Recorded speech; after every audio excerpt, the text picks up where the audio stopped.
What does the Bible say about lending money and charging interest? Image result for what does the Bible say about divine mortgage and insurance services for Christians? While the Bible does speak of lending money in a positive light, it also gives a warning to not lend interest to those who are poor or who are unable to repay. It speaks of lending freely, but it warns us against being greedy and exhorts us to act with justice. Loans and mortgage as explained in the Bible. The psalmist David wrote, "The wicked borrow and do not repay," Psalm 37 hours 21 minutes, Niv. The Apostle Paul wrote in Romans 13-8, "Pay all your debts except the debt of love for others, never finish paying that." What the Bible says about attorney. Luke 11:45-52 ESV, 97 helpful votes helpful not helpful.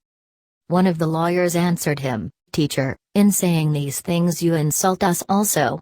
And he said, "Woe to you lawyers also! For you load people with burdens hard to bear, and you yourselves do not touch the burdens with one of your fingers. Woe to you! For you build the tombs of the prophets whom your fathers killed. So you are witnesses and you consent to the deeds of your fathers, for they killed them, and you build their tombs.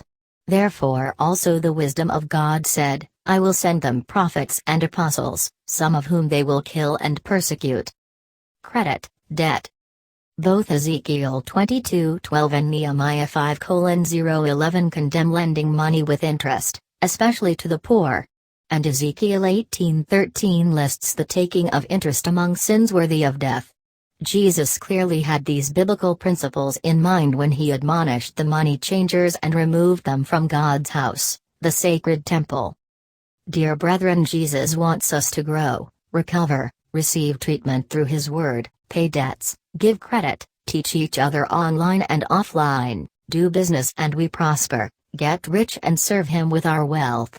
Let us transfer our knowledge to get God's promises.